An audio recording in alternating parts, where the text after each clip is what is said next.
হরিবল ভক্ত মন্ডলী, সকল ভক্তবৃন্দের শ্রীচরণে আমি কদমের শত কোটি দণ্ডবোধ প্রণাম ভক্তি গ্রহণ করবেন। আজকে আমরা আস্বাদন করবো শ্রীমদ ভগবত গীতার ২য় অধ্যায়ের ৬১ এবং ৬২ নং শ্লোকের ব্যাখ্যা তাৎপর্য। নিয়ন্ত্রণ, এগ্রতা, জয় ইন্দ্রিয়গুলোর সাথে চরণের ৩টি স্তর। সর্বপ্রথম আমার একটি ছোট অনুরোধ, আপনারা সম্পূর্ণ ভিডিওটি শ্রবণ করবেন এবং যারা আমাদের এই চ্যানেলে নতুন রয়েছেন, পরবর্তী কৃষ্ণ সম্বন্ধীয় ভিডিও পেতে চ্যানেলটিকে সাবস্ক্রাইব করবেন। আর যারা সাবস্ক্রাইব করেছেন আপনাদেরকে অসংখ্য অসংখ্য ধন্যবাদ এবং কৃতজ্ঞতা। হরে কৃষ্ণ। শ্রীমদ ভগবত গীতার ২য় অধ্যায়ের ৬১ নং শ্লোকে বলছেন, তানি সর্বাণি সংযম যুক্ত আশিত মাতপর বসে হি যশ ইন্দ্রিয়ানি সুপ্রজ্ঞা প্রতিষ্ঠাতা। যিনি তার ইন্দ্রিয়গুলোকে সংযত করেন, তাদের পূর্ণ নিয়ন্ত্রণে রাখেন এবং তার চেতনাকে আমার উপর স্থির করেন, তিনি স্থির বুদ্ধি সম্পন্ন ব্যক্তি হিসাবে পরিচিত। এই শ্লোকটি ভগবত গীতার ভক্তির প্রথম প্রবর্তনকে চিহ্নিত করে, যেখানে কৃষ্ণ নিজেকে ভক্তির বিষয় হিসাবে উল্লেখ করেছেন। এখানে তিনি অর্জুনের প্রশ্নের উত্তর দেন যে একজন জ্ঞানী ব্যক্তি কিভাবে ইন্দ্রিয়গুলোকে নিয়ন্ত্রণ করেন। তিনি আরো বলেন, আমি সর্বাণী সংযম, সমস্ত ইন্দ্রিয়কে সংযত করে, যুক্ত আশিত মাতপর, সেগুলোকে আমার উপর যথাযথভাবে স্থান এবং স্থির করে। সে যশ ইন্দ্রাণী, যে তার ইন্দ্রিয়গুলোকে জয় করে। সংযম শব্দটি নিয়ন্ত্রণ বা সংযমকে বোঝায়, যা বিরোধিতা নির্দেশ করে। একজন সক্রিয়ভাবে ইন্দ্রিয়গুলোর লড়াই এবং বশীভূত করছেন। যাই হোক, এখানে একটি বশেকে বোঝায়, যার অর্থ বিজয়, যা নিছক নিয়ন্ত্রণের বাইরে একটি পর্যায়ে। সুপ্রজ্ঞা প্রতিষ্ঠাতা, এই ধরনের ব্যক্তি বুদ্ধিমত্তায় দৃঢ়ভাবে অবস্থিত। শ্লোকে ৩টি স্তর বর্ণনা করা হয়েছে। প্রথম স্তর হচ্ছে ইন্দ্রিয়গুলোকে নিয়ন্ত্রণ করতে হবে, তারপর ইন্দ্রিয়গুলোকে নিয়ন্ত্রণে রেখে কৃষ্ণের উপর চেতনা স্থির করা উচিত। একবার চেতনাকে কৃষ্ণের উপর দৃঢ়ভাবে স্থির হয়ে গেলে কেউ সত্যিকারের অর্থে ইন্দ্রিয়গুলোকে জয় করতে পারে। এখানে গুরুত্বপূর্ণ উপাদানটি যা এই শ্লোকের পূর্ববর্তী শ্লোক থেকে আলাদা করে, তা হলো মতপর সংযোজন, যা ইঙ্গিত করে যে কৃষ্ণের প্রতি ইন্দ্রিয়গুলোর উপর প্রকৃত কর্তৃত্ব অর্জনের মূল কারণ। এখনো পর্যন্ত কৃষ্ণ অর্জুনের শিক্ষক ছিলেন। ২য় অধ্যায়ে তার আত্মসমর্পণের পর থেকে তাকে পথ দেখিয়েছেন। শিক্ষক হিসাবে কৃষ্ণ ইন্দ্রিয়গুলোকে নিয়ন্ত্রণ করার পদ্ধতি ব্যাখ্যা করছেন, কিন্তু এখানে তিনি একটি ভিন্ন ভূমিকাকে প্রকাশ করছেন। কেবল ইন্দ্রিয় নিয়ন্ত্রণের প্রশিক্ষণ হিসাবে নয়, বরং নিয়ন্ত্রণ ইন্দ্রিয়গুলো বস্তু হিসাবে। অনেকে হয়তো ইন্দ্রিয় নিয়ন্ত্রণ শেখাতে পারেন এবং ইন্দ্রিয়গুলোকে সংযত করার পদ্ধতি প্রদান করতে পারেন, কিন্তু কেবলমাত্র কৃষ্ণ হলেন সেই ব্যক্তি যার উপর নিয়ন্ত্রিত ইন্দ্রিয়গুলোকে স্থির রাখতে হবে। এর অর্থ হলো তিনি হলেন চূড়ান্ত লক্ষ্য, যুক্ত আশিত মাতপর। যখন কারো চেতনা এইভাবে তার উপর কেন্দ্রীভূত হয়, তখন ইন্দ্রিয়গুলোর উপর প্রকৃত বিজয় আসে। পূর্বে ২টি শ্লোকের সাথে সম্পর্কিত শ্লোক ২য় অধ্যায়ের ৩৯-৫৯ নং শ্লোকে বলা হয়েছে, পরম দ্রষ্টা নিবর্ত, উচ্চ স্বাদ অনুভব করার পর একজন ব্যক্তি ইন্দ্রিয় নিয়ন্ত্রণে স্থির হয়ে ওঠে। এই শ্লোকে স্পষ্ট করেন যে সেই পরম দ্রষ্টা আসলে কি? যুক্ত আশিত মতপর, কৃষ্ণের উপর চেতনা স্থির করা। এখন এটি অর্জন করেন, এখন তার ইন্দ্রিয় নিয়ন্ত্রণের প্রকৃত সাফল্য আসে। আমরা যদি ভগবত গীতার প্রবাহকে আক্ষরিক করতে অনুসরণ করি, তাহলে এই অংশটি মূল একজন আত্ম উপলব্ধি প্রাপ্ত ব্যক্তির বৈশিষ্ট্যকে বর্ণনা করে। এর আগে আলোচনাটি কর্মযোগের উপর কেন্দ্রীভূত ছিল, আর এই অংশে মাত্র একটি শ্লোকের ১/৪ মাত্র অর্ধেক অংশ উপস্থিত হয়, যার অর্থ একটি শ্লোকের মাত্র ১/৮ স্পষ্ট করে ভক্তির কথা উল্লেখ করে। আমরা যখন নিয়ন্ত্রণ সম্পর্কে কথা বলি, তখন এর সর্বদা একটি উদ্দেশ্য থাকে। উদাহরণস্বরূপ, যখন কোনো গাড়ি চালানো হয়, তখন আমাদের এই নিয়ন্ত্রণটি রাখা পরামর্শ দেওয়া হয়। তবে কোনো গাড়ি নিয়ন্ত্রণ রাখার অর্থ এটি গতিহীন রাখা নয়, এর অর্থ এটিকে ঠেকে রাখা। একইভাবে খেলাধুলা যখন আমরা বলি যে একজন ব্যাটসম্যানের নিয়ন্ত্রণে আছে, তখন এর অর্থ ওই নয় যে সে গতিহীন, বরং এর অর্থ হলো সে ভালো খেলছে, বল কিভাবে ঘুরাবে বা সিম করবে তা অনুমান করছে, এই সেই অনুযায়ী খেলা দিচ্ছে। নিয়ন্ত্রণ থাকা মানে স্থিরতা নয়, বরং এর অর্থ হলো সচেতনতা এবং নির্ভুলতার সাথে কাজ করা। একই নীতি একজন সারথীর ক্ষেত্রে প্রযোজ্য। ঘোড়াগুলো নিয়ন্ত্রণে থাকার অর্থ তাদের গতিহীন করে রাখা নয়, বরং তাদের সঠিক পথ আছে এবং তা নিশ্চিত করা। একইভাবে ইন্দ্রিয়গুলো নিয়ন্ত্রণ করার অর্থ তাদের নিষ্ক্রিয় করা নয়। যদি এই ধরনের ধারণার মাঝে মাঝে আসতে পারে, প্রকৃত ইন্দ্রিয় নিয়ন্ত্রণের অর্থ হলো ইন্দ্রিয়গুলোকে সঠিক পথে রাখা, নিজের কর্তব্যের সাথে সামঞ্জস্যপূর্ণ করে রাখা। আধ্যাত্মিক চেতনার যখন আমরা ইন্দ্রিয়গুলো নিয়ন্ত্রণ করার কথা বলি, যদি এটি কেবল নেতিবাচক হয়, এটি করো না, তো এই নিয়ন্ত্রণ থাকা উচিত, যার অর্থ গঠনমূলক উপায়ে ইন্দ্রিয়গুলোকে নিযুক্ত করা। সবচেয়ে ইতিবাচক বাস্তবতা হলো কৃষ্ণের প্রতি ভক্তিমূলক সেবা। এখন পর্যন্ত গীতায় ভগবান শ্রীকৃষ্ণ অথবা তার সাথে আত্মা সম্পর্কিত কথা বলেননি। সেই জন্য এই পর্যায়ে সমস্ত ইন্দ্রিয়গুলোকে ভক্তিমূলক সেবার সম্পূর্ণরূপে নিযুক্ত করার উপরে কোন জোর দেওয়া হয়নি, যদি তারপরে আসবে। এখানে তিনি বলছেন যে যুক্ত আসিত মাহাত্ম পরম, কৃষ্ণকে চেতনার বিষয় করে তোলার উপর জোর দিয়েছেন, তার উপর মনকে স্থির করা। এটি করার মাধ্যমে একজন ব্যক্তি আধ্যাত্মিক পথে অগ্রসর হয়, অবশেষে তাকে লাভ করে। আমরা যখন আমাদের চেতনাকে কৃষ্ণের উপর স্থির করি, তখন কি ঘটে? আমরা সকলের অভিজ্ঞতা অর্জন করেছি যে যখন আমরা গঠনমূলক কিছু করার থাকে না, তখন ইন্দ্রিয় চাহিদা বিশেষভাবে প্রবল হয়ে ওঠে। যখন মন অস্থির থাকে, আমাদের বিভিন্ন দিকে টেনে নিয়ে যায়। তখন প্রায় এটি ঘটে, কারণ যেমনটি বলা হয়, একটি অলস মন হলো শয়তানের কারখানা। আমরা যদি অর্থপূর্ণ কাজে নিযুক্ত না থাকি, তাহলে আমাদের স্বাভাবিক প্রবণতা হলো নিম্নতর সাধনার আনন্দ খোঁজা। আমাদের সকলের আনন্দের সহজাত চাহিদা রয়েছে, যদি আমরা যেখানে এটি খুঁজি তার স্থান, সময়, পরিস্থিতি স্বতন্ত্র প্রকৃতি অনুসারে পরিবর্তিত হয়। যেহেতু আমাদের বেশিরভাগ ইন্দ্রিয় তৃপ্তি নিযুক্ত হয়েছিল, তাই আমরা স্বাভাবিক প্রবণতা হলো যখন আমরা আমাদের গঠনমূলক বাস্তবতার অভাব হয়, তখন আনন্দ খোঁজা। ইন্দ্রিয় তৃপ্তির জন্য ডিফল্ট আকাঙ্ক্ষার বিরুদ্ধে লড়াই করার উপায় কেবল নিষ্ঠুর শক্তির মাধ্যমে, না বলার মাধ্যমে নয়, বরং উচ্চতর এবং উন্নতর কিছুর প্রতি হা বলার মাধ্যমে। সর্বোচ্চ সর্বাধিক পরিপূর্ণ বাস্তবতা হলো কৃষ্ণ। যখন আমরা আমাদের চেতনাকে তার উপর স্থির করি, তখন আমাদের সর্ব আকর্ষণীয়, সর্বজ্ঞানী, সর্বশক্তিমান পরমেশ্বর ভগবানের সাথে সংযোগ স্থাপন করি। কৃষ্ণ পূর্ণরূপে ছয়টি ঐশ্বর্যের অধিকারী। তিনি আমাদের হৃদয়ের সমস্ত গভীরতম আশ্চর্য চূড়ান্ত রূপ এবং মূর্ত রূপ। তাকে ভালোবাসা, সেবা করা সর্বাধিক সুখ নিয়ে আসে। যদি আমরা কৃষ্ণের সৌন্দর্য উপলব্ধি করতে না পারি, তার প্রতি গভীর ভালোবাসা অনুভব করতে না পারি, কেবল তার প্রতি আমাদের চেতনাকে স্থির করলে সুখ আসে। এই সুখ আমাদের আধ্যাত্মিক যাত্রায় আমাদেরকে টিকিয়ে রাখে, তার কাছে নিয়ে আসে। যতক্ষণ না আমরা তার প্রেম, তার সৌন্দর্য, তার মাধুর্য উপলব্ধি করে তাকে লাভ করি। এমনকি কৃষ্ণের উপর আমাদের চেতনাকে স্থির রাখার জন্য একটি নির্দিষ্ট স্তরের ইন্দ্রিয়ের নিয়ন্ত্রণ প্রয়োজন, আর নিঃসন্দেহে। তবে নিয়ন্ত্রণ বিজয় থেকে আলাদা। নিয়ন্ত্রণ বলতে বিরোধিতা বোঝায়। এর অর্থ হলো ইন্দ্রিয়গুলো তাদের প্রবণতার সত্ত্বেও সংযত করা। আমাদের সকলের কিছুটা ইন্দ্রিয় নিয়ন্ত্রণ আছে, এবং আমরা সেই প্রাথমিক আত্মসংযম ব্যবহার করে আমাদের মনকে কৃষ্ণের দিকে পরিচালিত করি। যখন আমরা ধারাবাহিক ভাবে এটি করি, তখন ইন্দ্রিয়গুলো ধীরে ধীরে রূপান্তরিত হয়, তারা কৃষ্ণের সৌন্দর্যে বিদুর হয়ে ওঠে।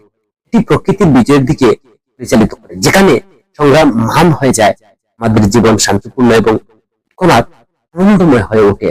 ভগবান শ্রীকৃষ্ণের গীতার সেই আমাদেরকে যে বিষয় নিয়ে নিয়ন্ত্রণ, আমাকে তোমার আরো কাছে নিয়ে যাও, দত্ততার গভীরে নয়।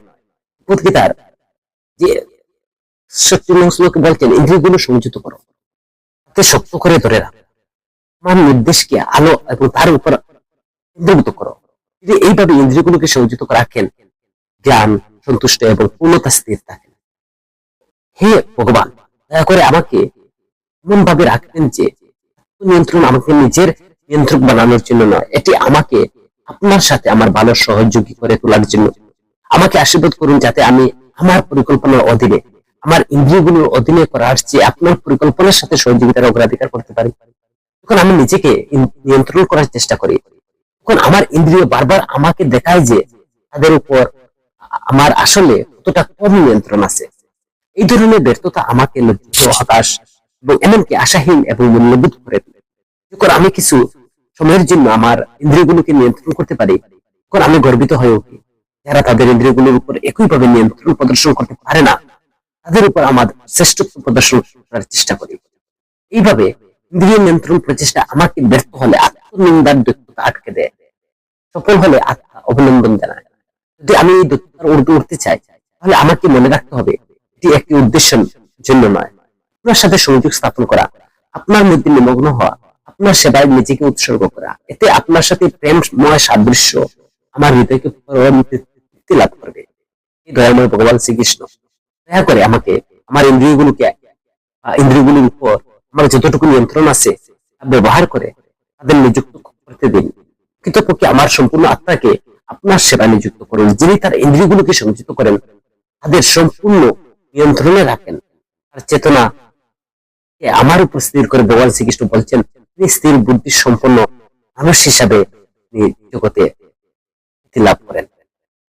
ভগবত গীতার ৬২ নং শ্লোকে বলছেন তৃতীয় অধ্যায় আমাদের মনোযোগ আকর্ষণ করে, আমাদেরকে আকর্ষণ করে। সেই শ্লোকে বলছেন তাতত্ব বিষয়ান্বস্য সংযোগ সুপজায়তে সংগত সঞ্জায়ত কাম আমাত ক্রোধ বিজায়াত। ইন্দ্রিয়গুলো বিষয়গুলো চিন্তা করার সময় একজন ব্যক্তি তার প্রতি আসক্তি তৈরি করে, আর এই আসক্তি থেকে কাম বিকাশ লাভ করে এবং কাম থেকে ক্রোধের উৎপত্তি হয়। পূর্ববর্তী শ্লোকে কৃষ্ণ তার উপর চেতনা স্থির করার কথা বলছেন, আর এই শ্লোকে তিনি না করার পরিণতি ব্যাখ্যা করছেন। যদি আমরা তার কথা না ভাবি তাহলে আমাদের অন্য কিছু ভাবতে হবে। আমাদের চেতনা খালি থাকতে পারে না, আমরা আমাদের কাজে নিযুক্ত থাকতে পারি এবং এটি সম্পর্কে চিন্তা করতে পারি, কিন্তু একবার আমাদের কাজ শেষ হয়ে গেলে আমরা স্বাভাবিকভাবে চিন্তার একটি সন্তোষজনক বিষয় হিসাবে খুঁজি। যদি আমাদের এত উচ্চতর সম্পৃক্ততা না থাকে তাহলে আমাদের চেতনা স্বভাবত ইন্দ্রিয়গত বিষয়গুলোর দিকে আকৃষ্ট করে। তাই কৃষ্ণ এখানে ইন্দ্রিয় বিষয়ের চিন্তা করার পরিণতি ব্যাখ্যা করছেন। দেহাত বিষয়ান্ন অংশ, যখন একজন ব্যক্তি ইন্দ্রিয় বিষয়ের প্রতি চিন্তা করে সঙ্গতে সুপজায়তে তাতে প্রতি আসক্তি হয়, আসক্তি তৈরি করে। সঙ্গত সঞ্জয়তে কাম, আসক্তি তার বাসনা তৈরি করে। কামাত ক্রোধ বিজায়াতে, যখন সে বাসনা নিরাশ হয় তখন ক্রোধের উদ্ভব হয়, যখন ইন্দ্রিয় তৃপ্তির আকাঙ্ক্ষা পূর্ণ হয় না তখন ক্রোধ হিসাবে প্রকাশ পায়। ক্রম পরিবর্তী শ্লোকে অব্যাহত রয়েছে। কিন্তু আপাতত আসুন আমরা এই নীতির উপর মনোযোগ দিই। যে মূল নীতি হলো যে যা আমাদের দৃষ্টি আকর্ষণ করে তা আমাদের আকর্ষণ করে। এই নীতির উপর বেশিরভাগ বিজ্ঞাপন পরিচালিত হয়। তারা আমাদের মনোযোগ আকর্ষণ করার জন্য নির্দিষ্ট চিত্র, শব্দের আভাস এবং সংবেদনশীল উদ্দীপনা উপস্থাপন করে। একবার আমাদের মনোযোগ আকর্ষণ করা হলে আমরা স্বাভাবিকভাবে প্রক্রিয়াটি আকৃষ্ট হই। দাতাত্ব বিষয় পুরুষ, এখানে বিষয় বলতে ইন্দ্রিয় গ্রাহ্য বস্তুকে বোঝায়। চলচ্চিত্রে আমরা প্রায় নিঃসংহ বা সংহিতা, চরমশীলতার চিত্রায়ন দেখতে পাই। এর সাধারণ যুক্তি হলো বাস্তব জীবনে কেউ এতে অভিনয় করবে না, এটি কেবল বিনোদনের জন্য। তবে যদি সত্যি তাই হয় তাহলে তো মানুষ কেন এই ধরনের বিষয়বস্তুর প্রতি মগ্ন হয়ে পড়ে? বিজ্ঞাপন সংস্থাগুলো কেন এটি প্রচারের বিপুল পরিমাণ অর্থ বিনিয়োগ করে? বিজ্ঞাপনগুলো কেবল মানুষকে বিনোদন দেওয়ার জন্য তৈরি করা হয় না, কোম্পানিগুলোর মাত্র কয়েক সেকেন্ডের জন্য প্রচুর অর্থ বিনিয়োগ করে, সম্ভবত ৮ মিনিট, ১ মিনিট অথবা কখনো কখনো তার চেয়ে কম। মাঝে মাঝে এগুলো কিছুটা দীর্ঘ হতে পারে, তবে সাধারণত বিজ্ঞাপনগুলো খুবই ছোট রাখা হয়। যদি গ্রাহক বা দর্শকরা বিজ্ঞাপন দ্বারা প্রভাবিত না হন, যদি তার কেনাকাটা করে সেগুলোর উপর কাজ না করতেন, তাহলে এই ধরনের বিজ্ঞাপন করার অর্থই থাকতো না। কোম্পানিগুলোর বিজ্ঞাপন এত অর্থ বিনিয়োগ করে ইঙ্গিত দেয় যে তারা লোকযোগ্য রিটার্ন দেয়। এক দৃষ্টিকোণ থেকে ব্যবসায়ীগুলো যথেষ্ট মুনাফা করে। অন্যদিকে লোকেরা কৌশলগত ভাবে প্রবাহিত হচ্ছে। কোন সেলিব্রিটি কোন পণ্যের উপর অনুমোদন প্রচারণা দেখে সে যা খায় পরে বা গাড়ি চালায়, অনেকেই এটিকে অনুসরণ করে তার প্রতি যোগ দেয়। এটি বাস্তবতা তুলে ধরেছে। আমরা যা কিছু পর্যবেক্ষণ করি আমরা অবশেষে অনুকরণ করি, তার উপর আমাদের কাজ করার প্রবণতা রাখি। আমরা যা কিছু পর্যবেক্ষণ করি তা আমাদের প্রভাবিত করে না, তবে যা কিছু আমাদের পর্যবেক্ষণের ক্ষেত্রে প্রবেশ করে এবং আকর্ষণীয়, মনোমুগ্ধকর উপায় চিত্রিত হয়, আমাদের কর্মকাণ্ডে প্রভাবিত করে। এই নীতিটি বোঝায় অপরিহার্য যদি আমরা এই ধরনের ফাঁদ থেকে নিজেকে মুক্ত করতে চাই, এর ব্যবস্থাগুলো আমাদের মনোযোগ আকর্ষণ করার জন্য তৈরি করা হয়েছে। হাতে পা না দেওয়ার জন্য আমাদের অবশ্যই এই ব্যবস্থাগুলো কিভাবে কাজ করে সে সম্পর্কে সচেতন হতে হবে। এখানে খেলার প্রক্রিয়া হলো আমরা যা কিছু পর্যবেক্ষণ করি তা আমাদের মধ্যে অবচেতন চাপ তৈরি করতে শুরু করে। যদি মস্তিষ্ক গবেষণা এবং স্নায়ু বিজ্ঞান এখনো বিকাশমান, প্রায় অনুমানমূলক গবেষণাগুলো পরামর্শ দেয় যে একটি নির্দিষ্ট কার্যকলাপের বারবার জড়িত থাকার ফলে মস্তিষ্কের স্নায়ু সংযোগগুলো পুনর্নির্মাণের দিকে পরিচালিত হয়। এই নবগঠিত প্যাটার্নগুলো সেই কার্যকলাপের পুনরাবৃত্তির সম্ভাবনা ক্রমশ বাড়িয়ে তোলে, সময়ের সাথে সাথে আচরণকে শক্তিশালী করে। এর অর্থ হলো আমাদের মস্তিষ্ক আমাদের আচরণের উপর ভিত্তি করে এক ধরনের হার্ড ওয়ারিং তৈরি করে। যেমন কম্পিউটারগুলোকে ডিফল্ট প্রোগ্রাম থাকে যা স্টার্ট আপের সময় চলে, মস্তিষ্ক নিউরাল কোষগুলো অ্যাকশন এবং ডেন্ড্রাইট থাকে যা সিপান্সের মাধ্যমে সংযোগ তৈরি করে। নিউরনগুলো যেভাবে সংযুক্ত হয়, সেগুলো একসাথে সংযুক্ত হয়, কিভাবে তারা সংযুক্ত হয় ততটা দৃঢ়ভাবে আমাদের চিন্তা ভাবনার ধারণগুলো আকার দেয়, আমাদের অভ্যাসগত আচরণগুলো প্রভাবিত করে। অবশ্যই আমাদের চিন্তা ভাবনার পরিবর্তন হতে পারে, তবে আমরা সকলের চিন্তা ভাবনা কুসংস্কার বিকাশ করি। উদাহরণস্বরূপ, অতীতের লোকেরা নির্দিষ্ট জাতি বা বর্ণের বিরুদ্ধে দৃঢ় পক্ষপাতিত্ব শুরু করত, যার ফলে অন্তর্নিহিত প্রতিক্রিয়া দেখা দেয়। এই মানসিক প্যাটার্নগুলো তৈরি করা হয় কারণ মস্তিষ্কের স্নায়ুপথগুলো একটি নির্দিষ্ট উপায়ে সংযুক্ত হয়, নির্দিষ্ট চিন্তা ভাবনা বা প্রতিক্রিয়াগুলোকে প্রায় স্বয়ংক্রিয় করে তোলে। তবে এই সংযোগ স্থায়ী নয়, ধারাবাহিক প্রচেষ্টা এবং চিন্তা ভাবনার ভিন্ন ভিন্ন পদ্ধতির মাধ্যমে নতুন স্নায়ু সংযোগ তৈরি করতে পারে, যা সেই অন্তর্নিহিত প্রতিক্রিয়াগুলোকে পরিবর্তন করে। একটি কৃষ্ণ যা ব্যাখ্যা করেছেন এখানে তার সাথে সামঞ্জস্যপূর্ণ। আমরা মানসিক ভাবে কিভাবে প্রতিক্রিয়া জানাই তার একটি নির্দিষ্ট ধরন দেখা দেয়। উদাহরণস্বরূপ, একজন মদ্যপ এক বোতল মদ দেখে বিষয় ধ্যাত অর্থ এটি নিয়ে চিন্তা করা, আর এই ধ্যান টেলিভিশন বিজ্ঞাপন বা রাস্তার বিলবোর্ড থেকে আসতে পারে। তাহলে কি হবে? সংঘর্ষে আরে এটা দেখতে ভালো, আমি ওটা চাই, এটি আসক্তি। এরপর সঙ্গত সঞ্জায়াতে কাম, ইচ্ছা তীব্র হয়, যে কোনো মূল্য আমাকে এটা পেতে হবে, এটি মোহ।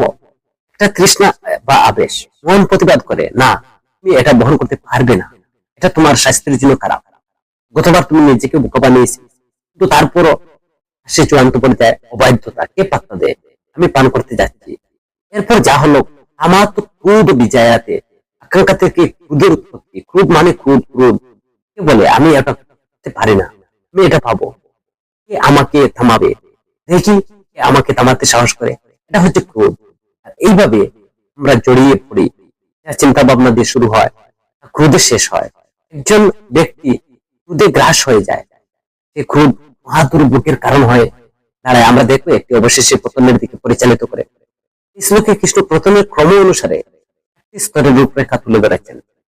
যে ব্যক্তি কখনো মদপান করে এসে বোতল বা বিজ্ঞাপন দেখতে পাবে, কিছু অনুভব করবে না, প্রতিক্রিয়া নেই, কারণ অভ্যাসটি সেখানে নেই। একটি স্নায়বিক স্তরে মস্তিষ্কের সার্কিটটি সহজাত আকাঙ্ক্ষার জাগানোর জন্য সংযুক্ত করা হয়নি। যে ব্যক্তি কয়েকবার মদপান করেছে, মুগ্ধতা তৈরি করেছে, তার জন্য নিউরোনাল ওয়ার্নিং পরিবর্তিত হয়, যে এমন একটি বিকল্পের পরিণত হয় যা মাঝে মাঝে উপস্থিত হয়।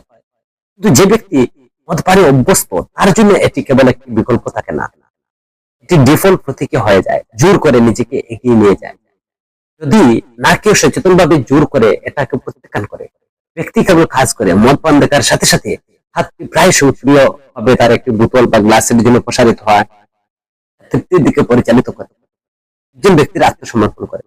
দেহাত থেকে সঙ্গ ক্রোধে যে গতি মানুষে যায়, শেষ পর্যন্ত শান্তির দিকে নিয়ে যায়। যেমন পরবর্তী শ্লোকে উল্লেখ করা হবে, নির্ভর করে একজন ব্যক্তির কোন নির্দিষ্ট ভোগের প্রতি কতটা অভ্যস্ত তার উপর।